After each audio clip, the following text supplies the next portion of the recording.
আজি 15 তাৰিখ 20 তাৰিখলৈকে প্ৰচাৰ অভিযান আছে।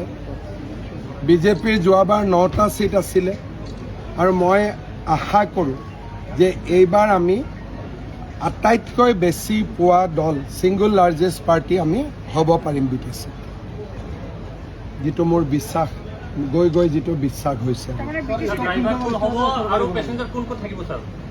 মইতো বিচাৰোঁ গাড়ীৰ পেচেঞ্জাৰ প্ৰমোদ বড়ো, হাগ্ৰামা মহিলাৰী, অঞ্জলি দৈমাৰী চব থাকিব লাগে। ড্ৰাইভাৰ আৰু তেল নৰেন্দ্ৰ মোদী। চিপ বুলি আমি ড্ৰাইভাৰে হ'ম বুলি কৈছিলোঁ। ড্ৰাইভাৰটোতো মালিক নহয়, ড্ৰাইভাৰটো ড্ৰাইভাৰে হয়। ড্ৰাইভাৰ মই থাকিম, আপুনি থাকিব।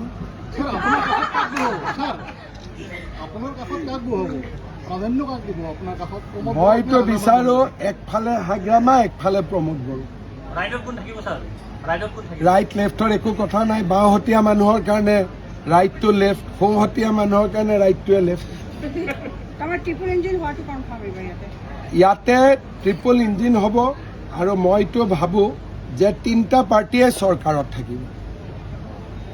সকলোকে মিলা মিছা কৰিব লাগিব যাতে আমাৰ বড়োলেণ্ডখন আগবাঢ়ি যাব পাৰে।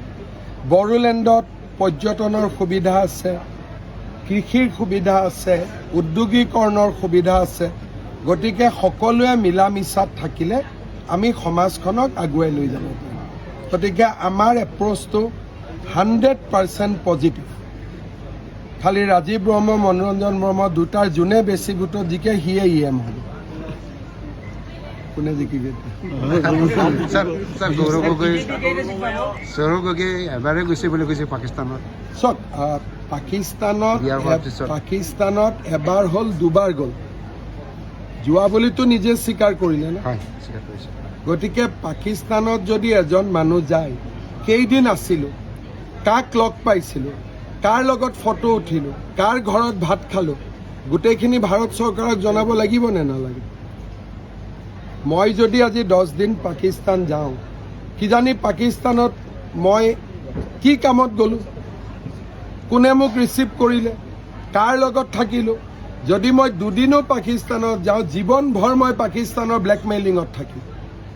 পাকিস্তানে যি কয় তাকে শুনিব লাগিব, নহ'লে কম ফটোখন ৰিলিজ কৰি দিম, ভিডিঅ' ৰিলিজ কৰি দিম। তেতিয়া কি হ'ব? আজি মই পাকিস্তান গ'লোঁ 3 দিন, কাকো কোৱা নাই, মই আহিলোঁ। তাত মোৰ ফটো নাথাকিব, তেওঁলোকে মোৰ ভিডিঅ' নাৰাখিব। মই কাৰ লগত বহিলোঁ, আৰ্মিৰ লগত বহিলোঁ, ISI লগত বহিলোঁ, কাৰ লগত বহিলোঁ। তাৰপিছত কি ক'ব যে তুমি অসমৰ মুখ্যমন্ত্ৰী হোৱা, প্ৰধানমন্ত্ৰী হোৱা, আমি যি ক'ম তাৰ মতে তুমি চলি থাকিব লাগিব। সেইটোতো আৰু ডেঞ্জাৰাছ। তেতিয়া টুইটাৰ আছিল নে নাই, ফেচবুক আছিল নে নাই? আমি পাকিস্তানত ক'ত গৈছোঁ ফটো দিছিলোঁ নেকি? টুইটাৰত, ফেচবুকত দিছিলোঁ নেকি? গতিকে 80টা মানুহৰ আগত প্ৰতিদিনত ক'লে ঝামেলাটো মৰি নাযাব। 3.5 কোটি মানুহৰ আগত ক'ব লাগিব না যে মই কাৰ ঘৰত ভাত খালোঁ, কেইদিন আছিলোঁ। আৰু বিয়া হোৱাৰ লগত পাকিস্তান যোৱাৰ কি সম্পৰ্ক? মানুহে বিয়া হৈ ছুইজাৰলেণ্ড যায়, কাশ্মীৰ যায়, মানুহে বিয়া হৈ পেলাই ইংলেণ্ড যায়, আমেৰিকাত যায়। পাকিস্তানত যোৱা শুনিছে নেকি আজিলৈকে কোনোবা বিয়া হৈ পেলাই? এইবিলাক অদ্ভুত কথা নিতুমণি শইকীয়া ক'ব পাৰে, আমাক ক'ব নোৱাৰে নহয়। কংগ্ৰেছে বিটিচিত খাতা খুলিব পাৰিব বুলি ভাবে নেকি? 0 আণ্ডা। চক বড়ো ৰাজনৈতিক দলৰ ওপৰত মই কোনো কমেণ্ট নিদিওঁ। কণ্টেষ্টটো কাৰ লগত হ'ব ছাৰ? ক'ৰবাত BPFৰ লগত, ক'ৰবাত UPPLৰ লগত, এটা দুটা জেগাত। ধৰক এতিয়া হৰি সিঙত আমাৰ কেণ্ডিডেট নাই, থাকিলে অঞ্জলি বাইদেউৰ লগতো হ'লহেঁতেন। গতিকে এতিয়া সমষ্টি ভিদে বেলেগ বেলেগ কথা। যোনে গৈ বিজেপিৰ ছাপোৰ্ট বিচাৰে, এতিয়া গৈবাৰীত প্ৰমোদ বড়োৱে গৈ ছাপোৰ্ট খুজিছে, তেনেকৈ হৰি সিঙা, ৰৌতা বা ধনচিৰি, বিভিন্ন বাওখংৰী কেণ্ডিডেটবিলাকে বিজেপিৰ ওচৰত গৈছে। আমি বিজেপিৰ পৰা এটাই কৈছোঁ যে 2টা দলৰ যিটো দলেই বিজেপিৰ কাৰ্যকৰ্তাক ভৱিষ্যতে গুৰুত্ব দিব, বিজেপিৰ লগত মিলা মিছাকৈ চলিব গ্ৰাউণ্ড লেভেলত, তেওঁলোককে ভোট দিব। আমি কোনো চইচ নিদিওঁ। যোৱাকালি নিচিমাত নিৰ্বাচনী হিংসাৰ ঘটনা হৈছে।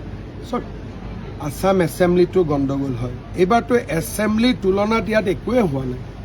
ডেকা ল'ৰাই ইলেকশ্যন খেলে, অলপ চলপতো ইটো সিটো হ'বই, কিন্তু BTCত ইমান শান্তিত আপোনালোকে চাওক, মই প্ৰথম দিনা এইটো ফিল্ডত আহিছোঁ, যিমান মানুহ হৈছে তাতকৈ আজি বেছি মানুহ হৈছে।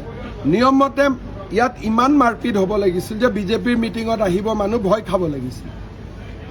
কিন্তু অকল মোৰ মিটিঙতে নহয়, প্ৰমোদ বড়ো মিটিঙতো মানুহ আহিছে, হাগ্ৰামা মহিলাৰী মিটিঙতো মানুহ আহিছে। তাৰমানে election has become a festival. এইবাৰ BTCৰ ইলেকশ্যনটো এটা উৎসৱলৈকে পৰিণত হৈছে, যিটো মোৰ বহুত দিনৰ পৰা মনৰ ইচ্ছা আছিল। বিজেপিয়ে চিট পাওক নাপাওক বেলেগ কথা, কিন্তু ইমান যে ৰাইজে উৎসাহেৰে ইলেকশ্যনত জঁপিয়াই পৰিছে, য'তে গৈছোঁ আপোনালোকেও আহি যায়, এইটো এটা ভাল চিন নহয় জানো? এইটো BTCৰ বাবে খুব এটা পজিটিভ ইলেকশ্যন হৈ আছে। আৰু মই ভাবোঁ ইয়াৰ পিছত সৰু সুৰা যি কাজিয়া পেচাল সংঘাত আছিল এইবিলাকো নোহোৱা হৈ যাব। উদ্দেশ্যটো একেটাই, BTC ডেভেলপমেণ্ট হ'ব লাগে। চাওক, মই ব্যক্তিগতভাৱে আপোনালোকে মোক দেখিছে 2002 চনত যেতিয়া আদৱানী ইয়াত ডাঙৰীয়া আহিছিল BTCৰ ৰেকৰ্ড ডে, তেতিয়াৰ পৰাই মই BTCত আহি আছোঁ।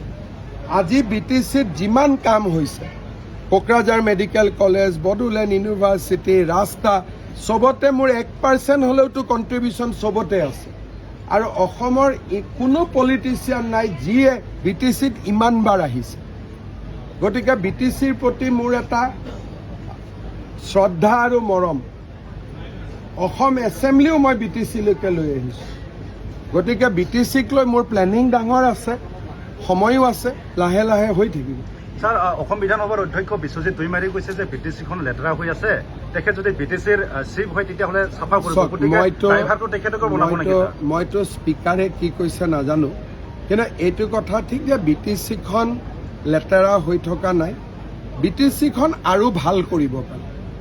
যদি 5ত আছোঁ আমি 6ত যাব পাৰোঁ, কিন্তু BTCখন বেয়া বুলি কোৱাটো ঠিক নহয়। তেখেত নিজে বড়ো মানুহ, তেখেতে ক'ব পাৰে, কিন্তু মই গুৱাহাটীৰ পৰা আহি এটা বেয়া কমেণ্ট দিয়াটো এইটো উচিত নহয়। আৰু মুখ্যমন্ত্ৰীয়ে যদি এনেকুৱা কমেণ্ট দিয়ে, যিবিলাকে BTC চলাইছে তেওঁলোকেতো মনত দুখ পাব। গতিকে কাৰো মনত দুখ দি আমি ইলেকশ্যন নেখেলোঁ, হাঁহি ফূৰ্তি আনন্দ। ছাৰ, যদিহে বিজেপিয়ে চৰকাৰ গঠন কৰে তেতিয়াহ'লে চিফ বিশ্বজিৎ দৈমাৰী হ'ব নেকি? আপোনাৰ নামটো আমি কনচিডাৰ কৰি আছোঁ, মনালিছাৰ নামো কনচিডাৰ কৰি আছোঁ, চবৰ নাম আছে। বিজেপি যদি মোদীজীয়ে নাহে জনজাতিকৰণটো কেনেকৈ হ'ব? গতিকে নিষিদ্ধ বুলি কোনো কথা নাই। মই অলপ পিছতে বিজনীত গৈ আছোঁ, আৰু এই জনজাতিকৰণৰ প্ৰক্ৰিয়া বহুখিনি পজিটিভলি আগবাঢ়িছে। এইবিলাক যিবিলাক গণ্ডগোল হৈ আছে, ইয়ে প্ৰক্ৰিয়াটো দেৰি কৰি দিব। মই স্মুথ কৰি তাক আগুৱাই লৈ গৈ আছোঁ। এই মাছাল প্ৰচেছন, জোৰ লোৱা প্ৰচেছন, এইবিলাকত কেতিয়াবা গণ্ডগোল হ'ব, প্ৰক্ৰিয়াটো দেৰিহে হৈ যাব। আৰু মই কথাবিলাক সকলোকে বুজাই থাকোঁ টেলিফোনত, ভাই আন্দোলন কিয় কৰিব লাগে? নৱেম্বৰত ৰিপৰ্ট হ'ব। নৱেম্বৰত ৰিপৰ্টত বেয়া কথা দেখিলে তেতিয়া আন্দোলন কৰ। এই আন্দোলনটোৰ কাৰণেতো অসমখন পিছুৱাই আছে। যেতিয়া য'ত আন্দোলন হয় তাৰ মানে 1 বছৰ কামটো পিছুৱাই গ'ল, কাৰণ আন্দোলন হ'লে ক'ৰবাত গণ্ডগোল হ'বই। সেইকাৰণে মই কৈছোঁ যে আন্দোলন কৰা, বিশেষকৈ কোচ ৰাজবংশীৰ আমি কি ৰিপৰ্ট দিম, কোচ ৰাজবংশী মানুহখিনিয়ে জানেই। সকলোকে মই ইনফৰ্মেলি কৈ থৈ দিছোঁ যে আমি পজিটিভ কৰিব গৈ আছোঁ। এই আন্দোলনটো কিয় কৰিব লাগে? যেতিয়া তেওঁলোকে নাজানিলে আন্দোলন কৰক। যিহেতু মই কৈয়ে দিছোঁ যে নৱেম্বৰত এই কথাখিনি লিখা থাকিব, তেওঁলোকেও মোক কৈছে দাদা এইখিনি লিখা থাকিলে হৈ গ'ল, এতিয়া আকৌ কিয় আন্দোলন কৰিব লাগে? আৰু বিজেপিক দূৰত পঠালে বেলেগ পাৰ্টীয়ে কৰিব নেকি এইবিলাক? যদি বিজেপিক কোনোবাই ঠেলি দূৰত পঠাই দিয়ে, বিজেপিৰো ক্ষতি হ'ব, কিন্তু অসমৰ ক্ষতিও একেধৰণে হ'ব। সেইকাৰণে মোৰ মতেদি আন্দোলনটো ৰাস্তা নহয়, আলাপ আলোচনাৰ মাজেৰে আগবাঢ়িব লাগিব। আৰু সকলো কথাতে দুটা পক্ষ থাকে, চৰকাৰে দুইটা পক্ষৰে কথা শুনি আগবাঢ়িব লাগে, নহ'লেতো চব কাম হ'ব বুলি আজিয়ে কৰিব পাৰি ৰাতি।